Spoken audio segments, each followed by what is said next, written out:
The fog that morning hung over London like a shroud, thick and oppressive, carrying with it the acrid scent of coal smoke and the damp promise of rain. I had barely settled into my chair with the morning paper when Mrs. Hudson's hurried footsteps upon the stairs announced a visitor of some urgency. Holmes, who had been examining a peculiar specimen of tobacco ash through his magnifying glass, looked up with that familiar gleam of interest that invariably preceded our most extraordinary cases. "A gentleman to see you, Mr. Holmes," Mrs. Hudson announced breathlessly. "Says it's a matter of life and death, though I fear it may be rather more death than life."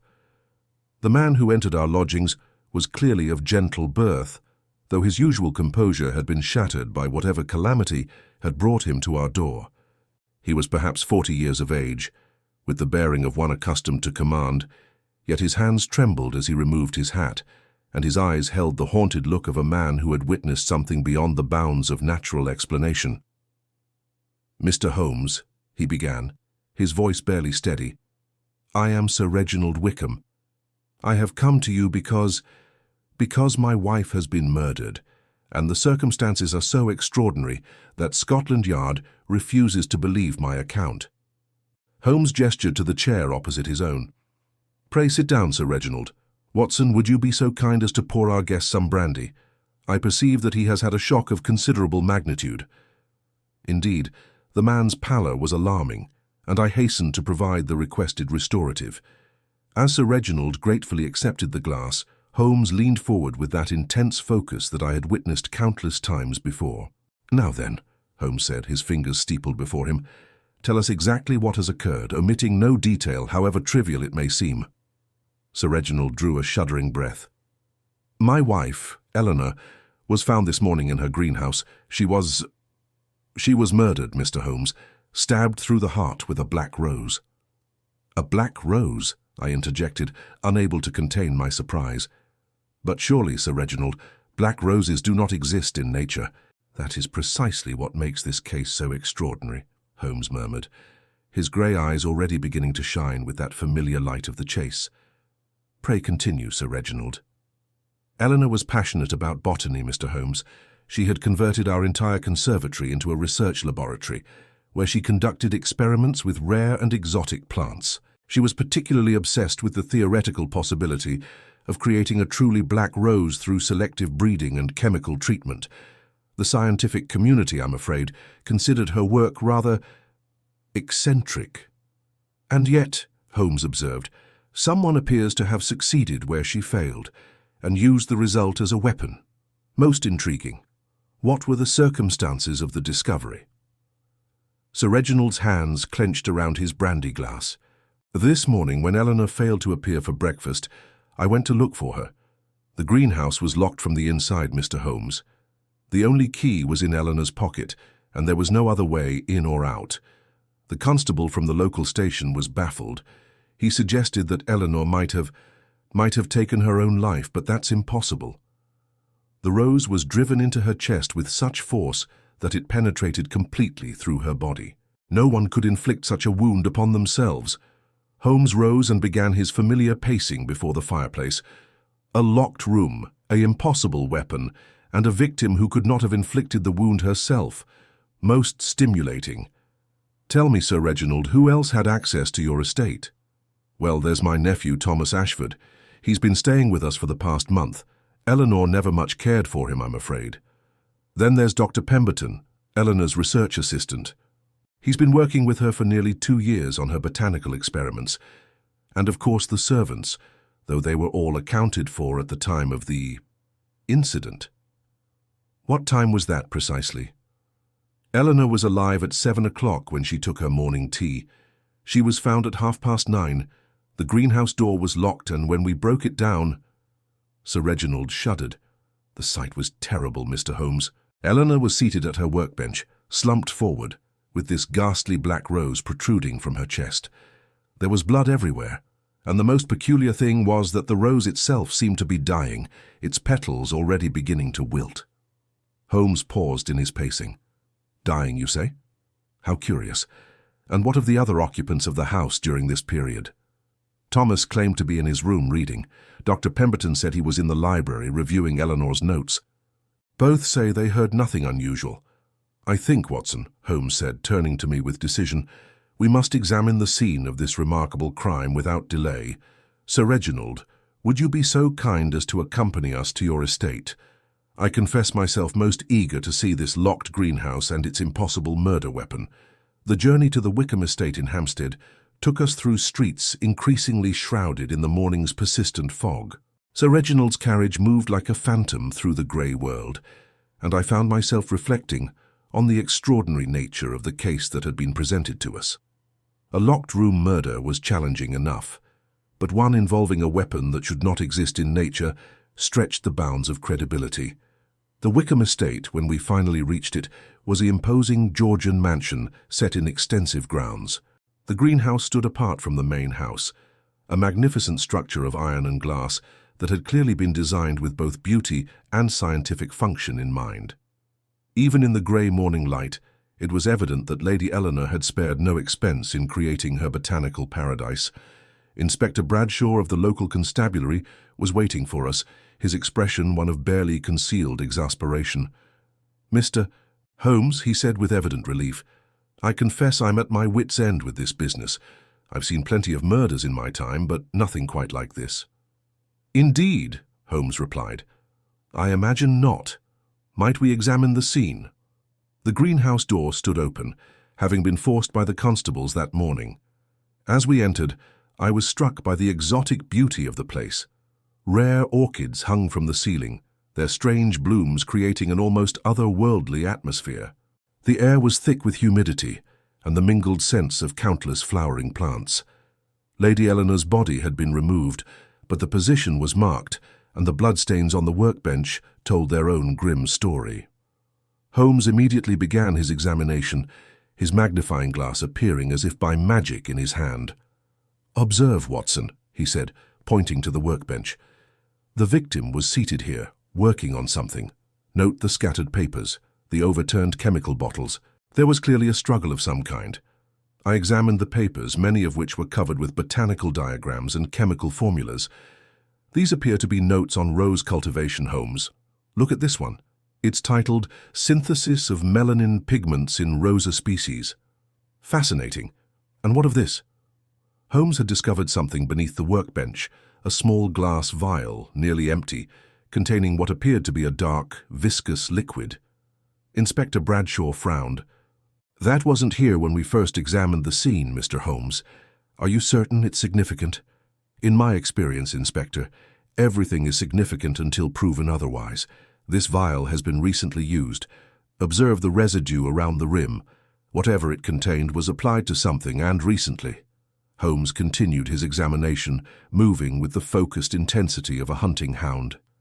He examined the lock on the greenhouse door, the windows, every possible means of entry or exit.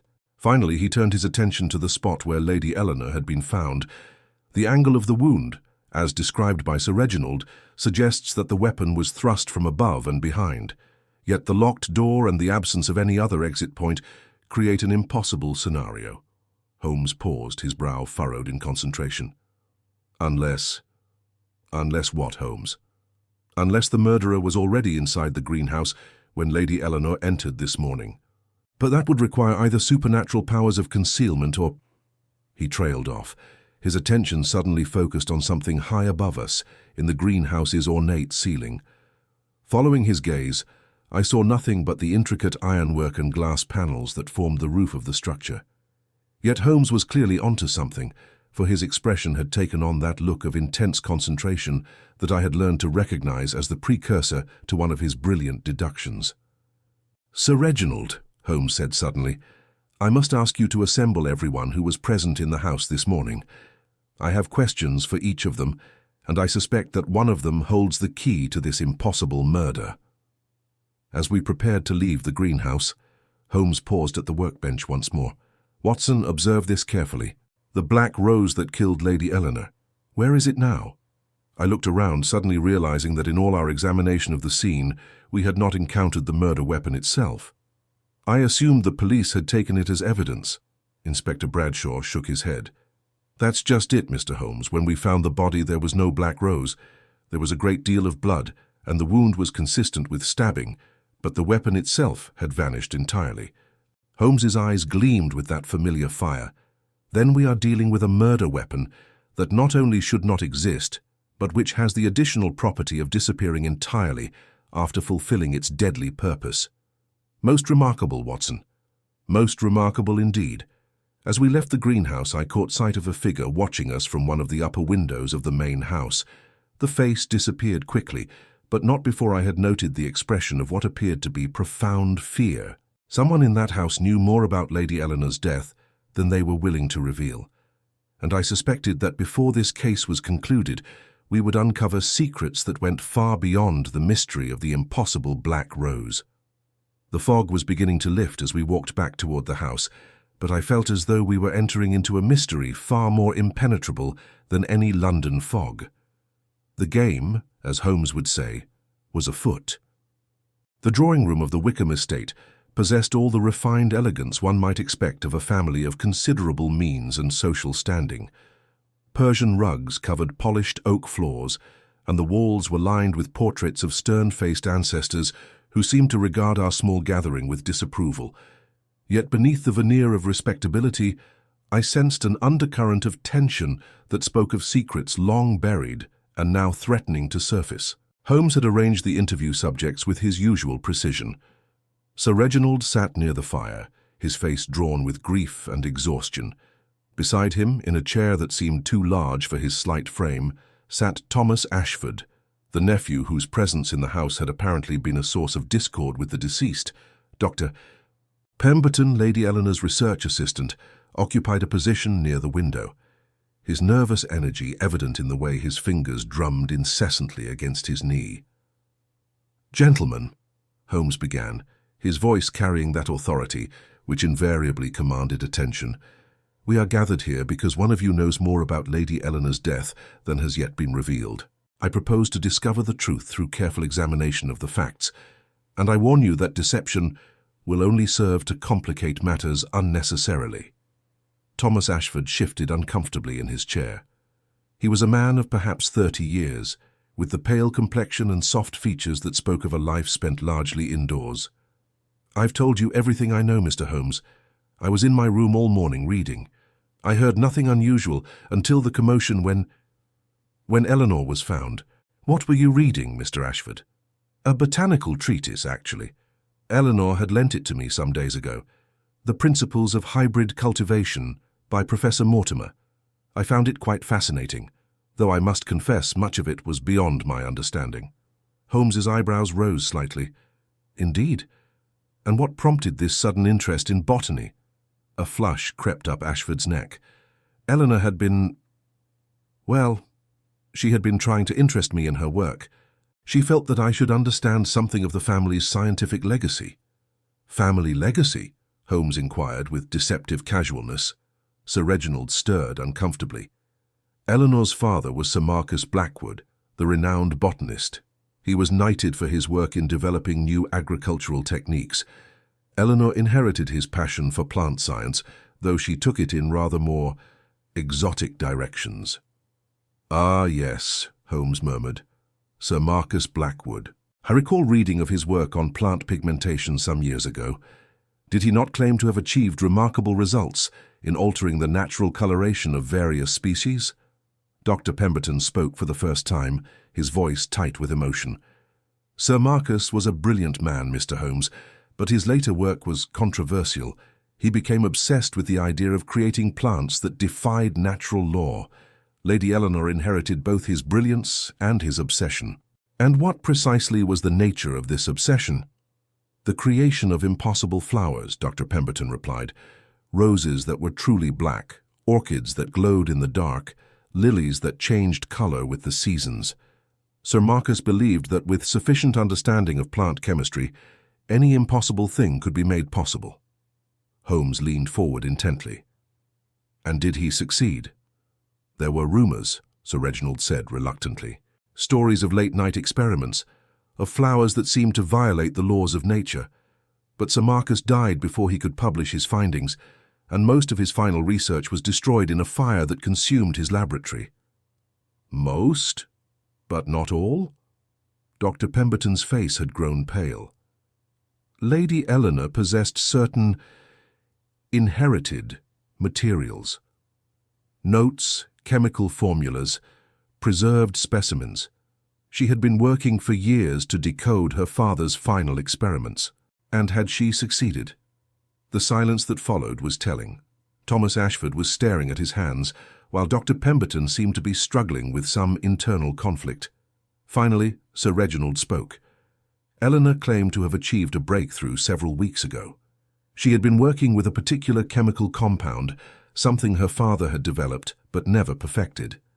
She was convinced that she had finally succeeded in creating a truly black rose. Yet you express skepticism about her claims. I'm not a botanist, Mr. Holmes. I couldn't judge the validity of her work, but Eleanor had a tendency toward enthusiasm. She had made similar claims before, only to be disappointed when her creations proved unstable or temporary. Holmes turned to Dr. Pemberton. And what was your assessment of Lady Eleanor's recent work? The research assistant's discomfort was palpable. Lady Eleanor was convinced that she had achieved something remarkable. She had been working with a compound she called nigrum distillatum, a concentrated extract derived from her father's notes. She claimed it could alter the fundamental pigmentation of any plant matter. Claimed? I was skeptical. The compound was highly unstable and the results were inconsistent. Lady Eleanor had managed to create roses that appeared black, but they never lasted more than a few hours before degenerating. Degenerating how? They would wilt rapidly, sometimes dissolving entirely. It was as if the chemical process that created the black pigmentation was somehow incompatible with the plant's natural life processes. Holmes was quiet for a moment, his fingers steepled before him. Dr. Pemberton, I noticed that you possess a key to the greenhouse. When did you last use it?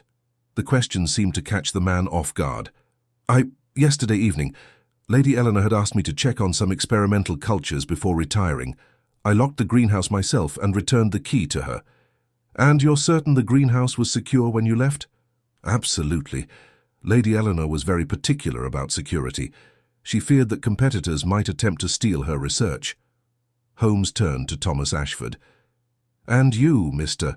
Ashford, had you any access to the greenhouse? None whatsoever.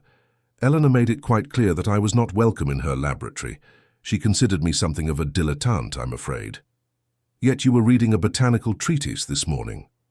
Yes, well. Ashford's discomfort was evident. I had hoped to prove to her that I could be more than just a useless nephew dependent on family charity. I thought if I could show some genuine interest in her work, perhaps she might look more favorably upon my situation. Your situation, Sir Reginald answered for his nephew.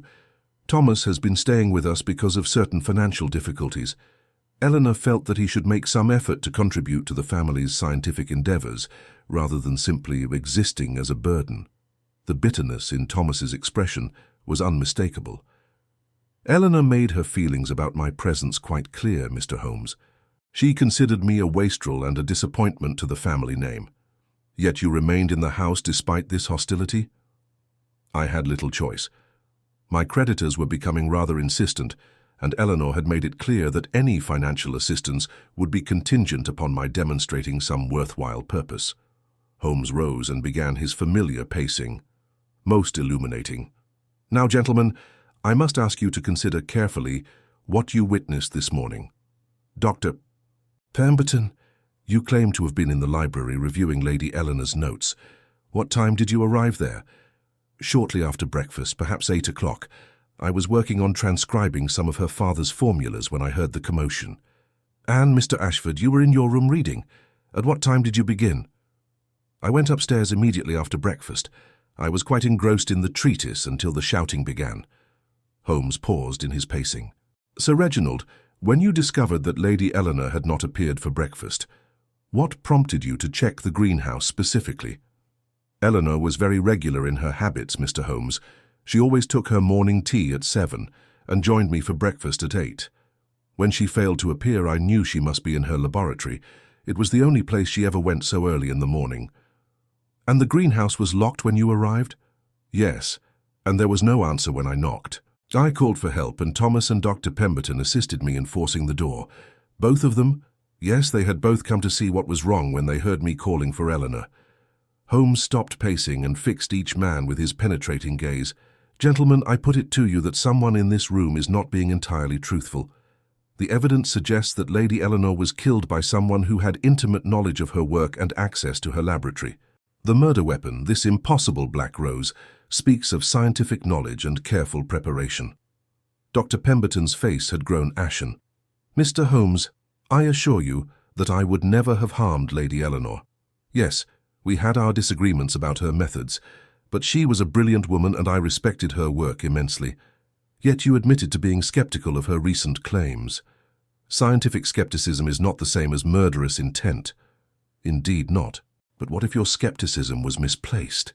What if Lady Eleanor had indeed achieved the impossible? Thomas Ashford looked up sharply. What do you mean?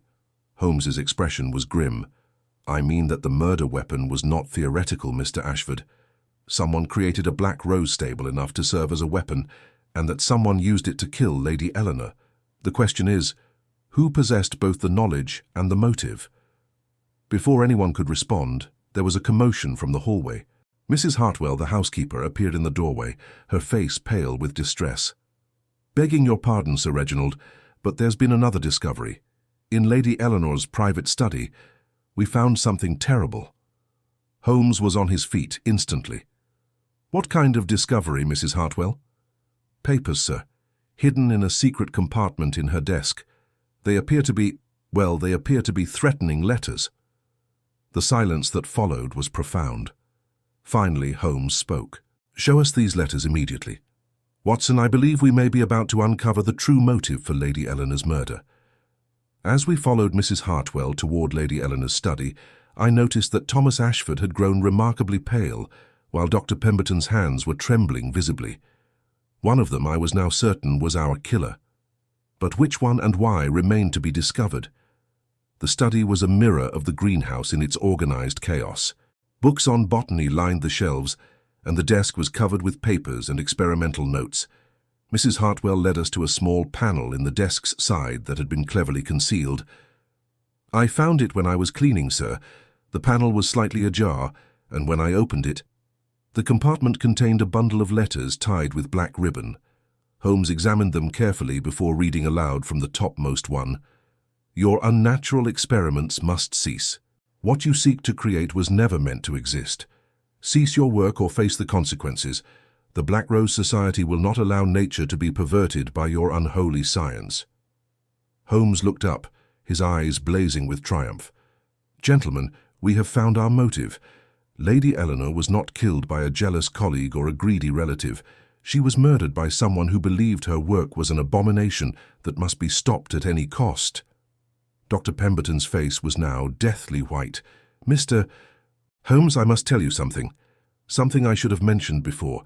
Lady Eleanor had been receiving those letters for months. She was terrified, but she refused to stop her work. She said that her father's legacy was too important to abandon. And did she have any idea who might be sending them? She suspected that it might be someone close to her, someone who had access to her private correspondence and knew the details of her research. Thomas Ashford suddenly stood up, his face flushed with anger. Are you suggesting that I would threaten my own aunt? I'm suggesting nothing, Mr. Ashford. I'm stating that Lady Eleanor believed the threats were coming from within her own household. Holmes held up his hand for silence. Gentlemen, we are approaching the solution to this mystery. But first, I must examine one more piece of evidence. Dr. Pemberton, I require you to show me Lady Eleanor's formula for the nigrum distillatum compound. I'm not sure I should. Lady Eleanor was very protective of her research. Lady Eleanor is dead, Dr. Pemberton, and I believe her formula holds the key to identifying her killer. With obvious reluctance, Dr. Pemberton led us back to the greenhouse. From a locked cabinet, he withdrew a leather-bound notebook filled with complex chemical formulas and detailed drawings. Holmes studied the pages intently, his brow furrowed in concentration. Finally, he looked up with an expression of grim satisfaction. Watson, I believe I understand how our impossible murder was committed. The Black Rose was not merely a weapon, it was a masterpiece of chemical engineering designed to kill and then destroy itself completely. But the person who created it made one crucial error. What error was that, Holmes? They assumed that the formula would work as written, but Lady Eleanor had made a final modification to her father's compound, one that she had not yet shared with her research assistant. The killer used an incomplete formula, which is why the rose degraded so quickly after the murder. Dr. Pemberton's face had gone beyond pale to a sickly green. Mr. Holmes, what are you suggesting? I am suggesting, Dr. Pemberton, that you killed Lady Eleanor Wickham, and I am prepared to prove it. The accusation hung in the air like a physical presence. Doctor, Pemberton's hands began to shake visibly, and I could see the internal struggle playing out across his features. You cannot prove what is not true, he said finally, but his voice lacked conviction. Holmes smiled grimly. On the contrary, Dr. Pemberton, I can prove it quite easily. You see, the killer made several crucial errors, any one of which would have exposed them to someone with sufficient knowledge of the facts. What errors? First, the timing. You claim to have been in the library from 8 o'clock onward, but the librarian's log shows that you signed in at 9:15, 15 minutes after the body was discovered. Second, the vial I found in the greenhouse contained residue of the nigrum distillatum compound, but it was an older formulation, one that matches the formula in this notebook exactly before Lady Eleanor's final modifications. Dr. Pemberton's composure was crumbling visibly. That proves nothing. Anyone could have used that compound. Anyone with access to Lady Eleanor's laboratory, you mean? Anyone with intimate knowledge of her father's research? Anyone who knew exactly how to synthesize a weapon that would destroy itself after use? Holmes's voice was relentless. No, Dr. Pemberton. Only you possessed all the necessary knowledge and access. But why? Sir Reginald asked, his voice barely above a whisper. Why would you kill Eleanor? Doctor, Pemberton's facade finally cracked completely. Because she was mad, he cried. Because she was perverting everything that science should represent. Her father's research was meant to benefit humanity, not to create abominations that violated the natural order. So you wrote the threatening letters? I tried to make her see reason. I begged her to stop, to destroy her father's final formulas, but she wouldn't listen. She said that creation was more important than preservation, that her father's legacy demanded that she push the boundaries of the possible, and so you decided to stop her permanently. I created the Black Rose using her father's original formula. I thought it would be poetic justice. She would be destroyed by the very thing she sought to create. Dr. Pemberton's voice was hollow now, defeated. But the rose was unstable. It began to decompose almost immediately after I used it. I barely had time to hide the evidence before Sir Reginald found the body. Holmes nodded grimly. A fitting end to a case that began with an impossible flower. You created death from beauty, Dr. Pemberton, and now you must face the consequences of your actions. As Inspector Bradshaw placed the handcuffs on Dr. Pemberton's wrists, I reflected on the tragic irony of the case. Lady Eleanor had died pursuing her father's dream of creating the impossible, killed by the very person she had trusted to help her achieve it.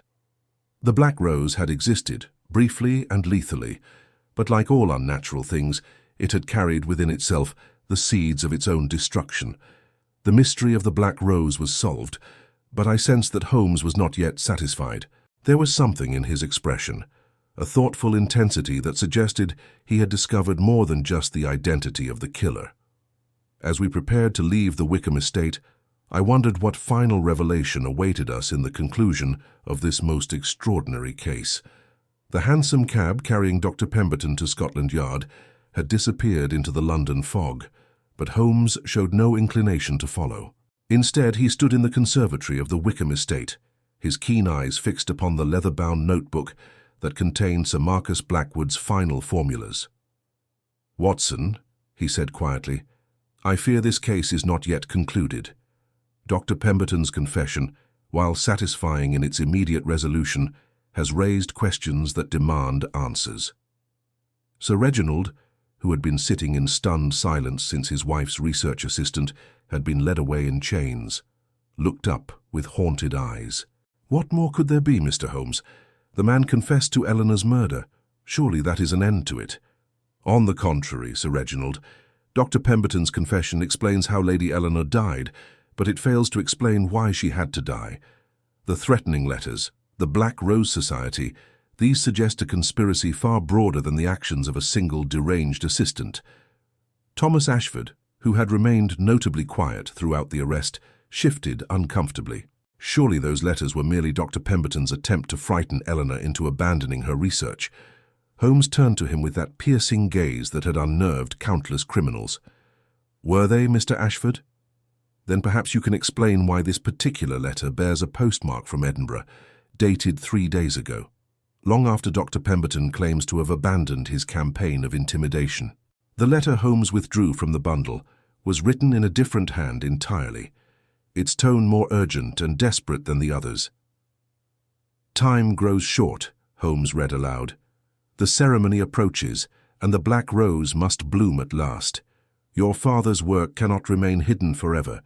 The society demands its due." The effect of these words on Thomas Ashford was immediate and dramatic. His face drained of colour, and he seemed to shrink into himself as if seeking to disappear entirely. "Mr. Ashford," Holmes continued relentlessly, "I suggest you tell us exactly what you know about this Black Rose Society and its connection to Sir Marcus Blackwood's research."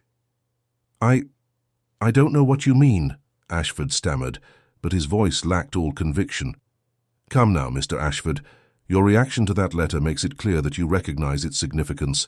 Moreover, your sudden interest in botanical matters, your prolonged stay in this house despite your aunt's evident hostility, these things suggest a purpose beyond mere financial convenience." Sir Reginald was staring at his nephew with growing alarm. "Thomas, what is Mr. Holmes talking about? What haven't you told us?" For a long moment, Thomas Ashford seemed to struggle with himself. Finally, his resistance crumbled, and he spoke in a voice barely above a whisper. "The Black Rose Society is real, Uncle. It was founded by my grandfather, Sir Marcus Blackwood, in the final years of his life. He gathered together a group of botanists, chemists, and natural philosophers who shared his vision of transcending the limitations of nature itself." "But Sir Marcus was Eleanor's father," I interjected. "That would make him your grandfather as well." "Yes," Thomas said miserably. "My mother was Sir Marcus's eldest daughter. She died when I was young, and I was raised by distant relatives who knew nothing of the family's unusual legacy." Holmes had been listening intently. "And how did you learn of this legacy?" "I received a letter 6 months ago from a man calling himself Dr. Mortimer Blackthorne. He claimed to be the last surviving member of the Black Rose Society and said that the time had come for the family to fulfill its obligations to Sir Marcus's vision." "What obligations?" "Sir Marcus had promised his fellow society members that his research would eventually produce something extraordinary, a creation that would demonstrate humanity's ability to transcend the natural order. He called it the ultimate rose, a flower that would be not only black but possessed of properties that defied all known laws of botany." Sir Reginald's face was pale. "Thomas, this is madness. Eleanor never spoke of any such thing." "Because she didn't know," Thomas replied. "Sir Marcus kept his final research secret from everyone, including his own daughter. He feared that the knowledge was too dangerous to share openly." Holmes leaned forward intently. "And where is this research now?" "Dr. Blackthorne believed that Sir Marcus had hidden it somewhere in this house. He sent me here to find it, using my relationship with Uncle Reginald as cover for my search." "And did you find it?" Thomas nodded reluctantly. 3 days ago I discovered a hidden room behind the wine cellar. It contained Sir Marcus's private laboratory, exactly as he had left it 30 years ago. The ultimate rose was there, Watson, preserved in a crystal case filled with some kind of chemical solution." I felt a chill run down my spine. "Preserved? You mean it was alive?" "Not alive exactly, but not dead either. It was in a state of suspended animation, waiting for the proper conditions to bloom." Holmes's expression was grim. "And what were these proper conditions?" "Blood, Mr. Holmes, human blood applied to the rose's stem during the dark of the moon. Sir Marcus believed that the flower would absorb the life force of the donor and use it to achieve true permanent existence." The horror of what Thomas was describing was almost too much to comprehend. "You're talking about murder," I said. "Ritual murder." The society convinced themselves that it was a noble sacrifice, Thomas said defensively. They believed that whoever gave their life to awaken the ultimate rose would achieve a kind of immortality, their essence becoming part of something truly transcendent. And who was to be this willing sacrifice? Holmes asked, though his tone suggested he already knew the answer.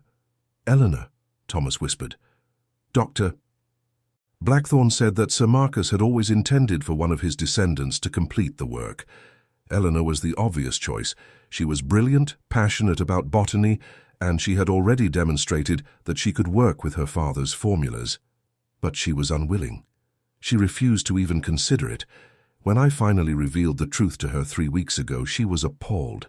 She called the Society's beliefs perverted and evil, and she threatened to destroy Sir Marcus's final laboratory, rather than allow it to be used for such purposes. Holmes nodded slowly. And so, the Society decided to proceed without her consent. Dr. Blackthorne was coming to London for the ceremony. It was to take place tonight during the new moon. He needed Eleanor's blood to awaken the ultimate rose, and he was prepared to take it by force if necessary. But Dr. Pemberton killed her first. Yes, his timing was catastrophic. Without Eleanor's blood, willingly given or taken by force, the ultimate rose will remain dormant forever. The Society's dream dies with her. Sir Reginald had been listening to this conversation with growing horror. Thomas, how could you? How could you participate in such an abomination? Thomas's face crumpled with shame. I was desperate, Uncle. My debts, my failures.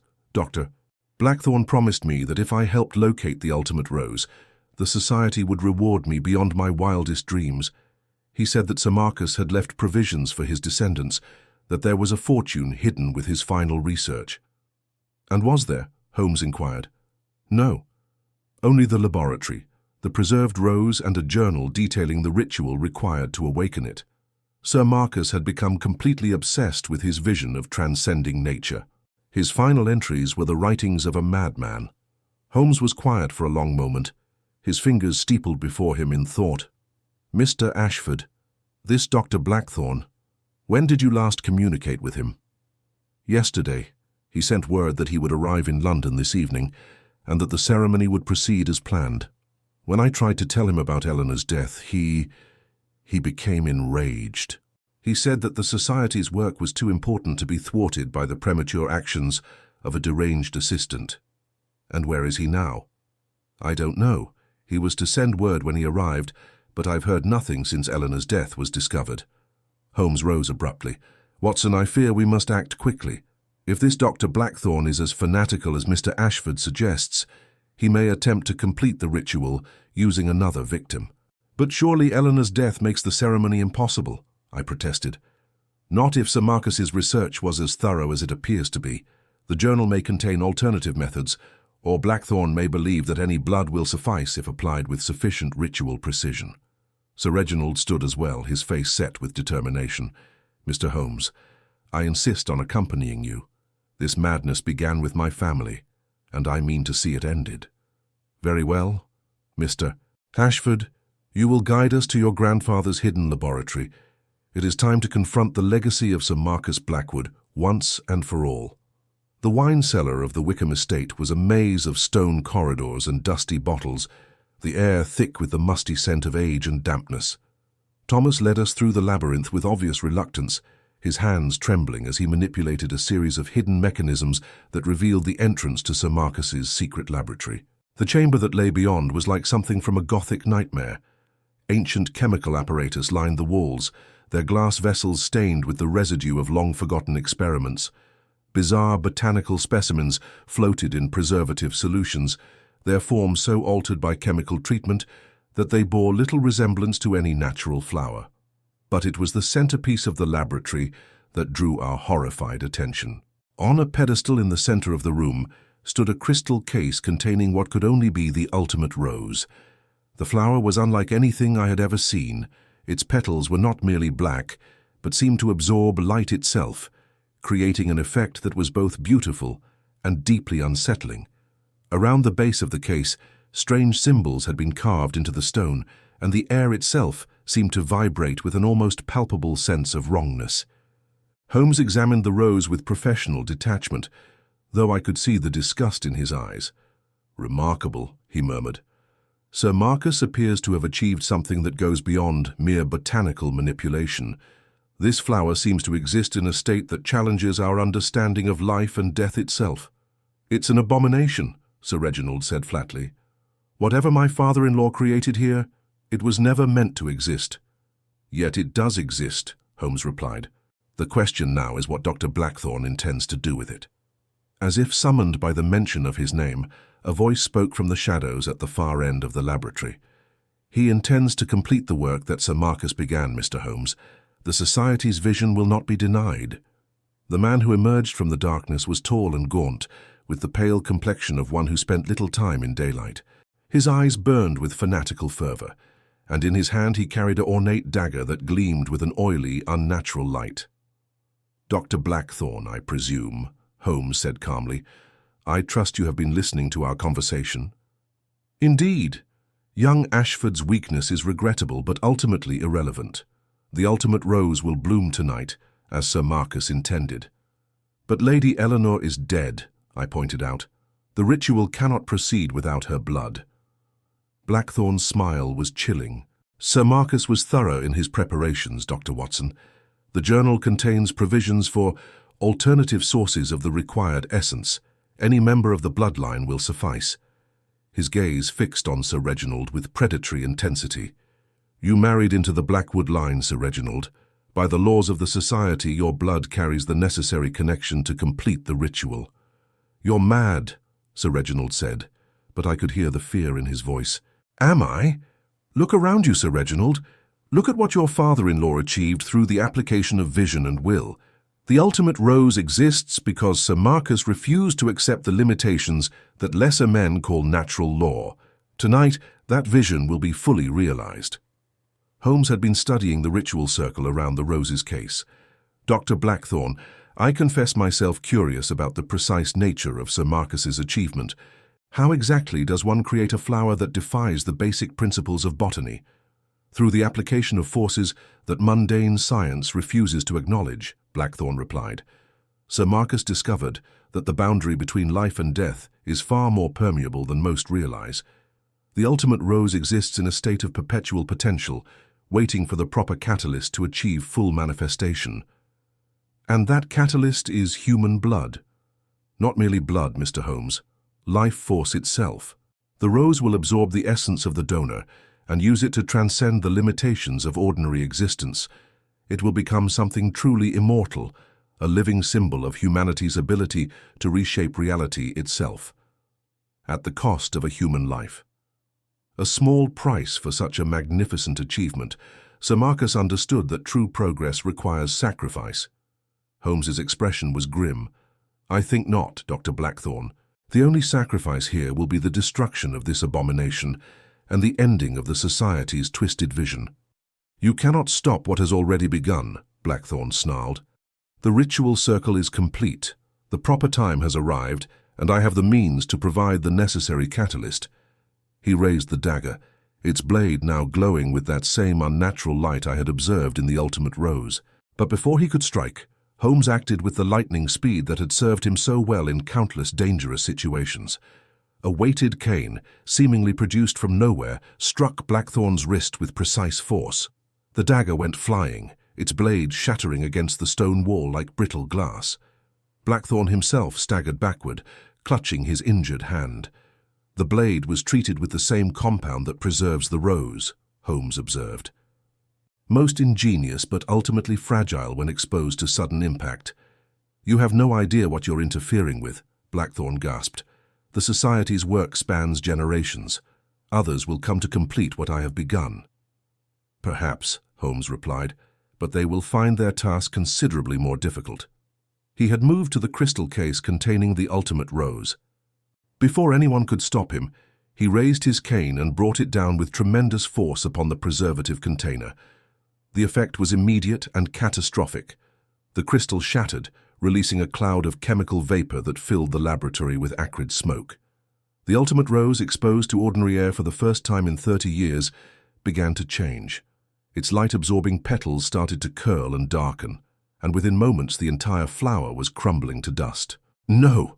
Blackthorne screamed, lunging forward, but it was too late. The ultimate rose, Sir Marcus Blackwood's crowning achievement, had been reduced to nothing more than a pile of grey ash. The preservation process was inherently unstable, Holmes explained as the smoke cleared. The rose could only exist in the artificial environment Sir Marcus created for it. Exposed to natural conditions, it reverted to its component elements. Blackthorne stood staring at the remains of his obsession, his face a mask of despair and rage. "You have destroyed 30 years of work. The Society's dream is dead." "Good," Sir Reginald said firmly. "Some dreams are too dark to be allowed to continue." Inspector Bradshaw, who had arrived with a squad of constables at Holmes's earlier request, stepped forward to take Blackthorne into custody. "Doctor, Mortimer Blackthorne, you are under arrest for conspiracy to commit murder and for trespassing with intent to commit a felony." As the madman was led away, still muttering about the Society's thwarted vision, Holmes turned to examine the journal that had outlined the ritual procedures. After a few minutes of study, he closed the volume with an expression of distaste. "Watson, I believe we have seen enough. This laboratory should be sealed permanently. Some knowledge is too dangerous to be preserved, regardless of its scientific value." Thomas Ashford, who had remained silent throughout the confrontation, finally spoke. "What will happen to me, Mr. Holmes? I never actually participated in any violence, but I did help them locate the laboratory. That will be for the courts to decide, Mr. Ashford. However, I suspect that your cooperation in exposing the Society's plans will be viewed favorably. You may find that honesty, even belated, carries its own rewards." As we prepared to leave the hidden laboratory, Sir Reginald paused at the threshold. "Mr. Holmes, do you think there are other members of this Black Rose Society who might continue Sir Marcus's work?" Holmes considered the question carefully. "Possibly, but they will find their task considerably more difficult now that their central obsession has been destroyed. The ultimate rose was the focus of their fanaticism. Without it, they are merely a collection of individuals with an unhealthy interest in botanical extremism." "And the threatening letters Eleanor received?" "A combination of Dr. Pemberton's misguided attempts at intimidation and genuine correspondence from the Society. In the end, both sources of danger have been eliminated." As we emerged from the wine cellar into the clean air of the evening, I reflected on the extraordinary nature of the case we had just concluded. What had begun as an impossible murder in a locked room had revealed itself to be part of a far more complex and sinister conspiracy. The Black Rose that had killed Lady Eleanor had been merely the beginning of a much darker plan. "Holmes," I said as we walked toward the waiting carriage, "do you think Sir Marcus truly believed in his vision of transcending natural law?" "I think, Watson, that Sir Marcus Blackwood was a brilliant man who allowed his brilliance to lead him into areas where brilliance alone was insufficient. He sought to play God with the forces of life and death, and in doing so, he created something that was neither truly alive nor properly dead. The ultimate rose. Indeed, a flower that could only exist in the artificial environment he created for it, dependent on ritual murder for its activation. It was, in the end, a perfect symbol of the Society's philosophy, beautiful, impossible, and ultimately sterile. The fog was beginning to lift as we rode back toward London, and I could see the lights of the city beginning to twinkle in the distance. Behind us, the Wickham estate was settling into what I hoped would be a more peaceful existence, free from the shadow of Sir Marcus Blackwood's dark legacy. "There is one thing that still puzzles me, Holmes," I said, as our carriage navigated the evening traffic. "How did you know that the ultimate rose would be destroyed by exposure to ordinary air?" Holmes smiled, the first genuine smile I had seen from him since the case began. "Elementary, my dear Watson. Sir Marcus's journal contained detailed notes on the preservation process. The rose existed in a state of suspended animation, maintained by a precise balance of chemical conditions. Any disruption to that balance would cause immediate degradation. But you took a considerable risk.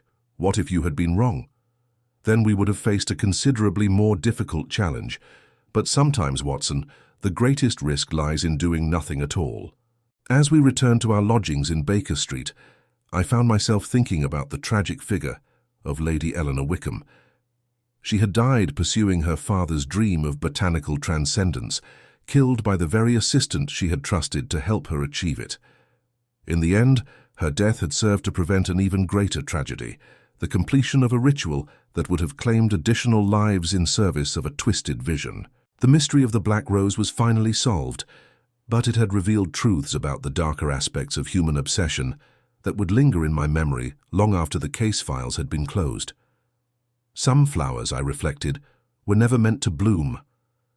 Holmes settled into his chair with his pipe and the evening paper, the familiar routine of our domestic life reasserting itself after the extraordinary events of the day. Outside, London continued its eternal dance of light and shadow, and somewhere in the distance I could hear the sound of church bells marking the end of another day. The case of the Black Rose Society was closed, but I knew that in the great city that surrounded us, other mysteries waited to be solved.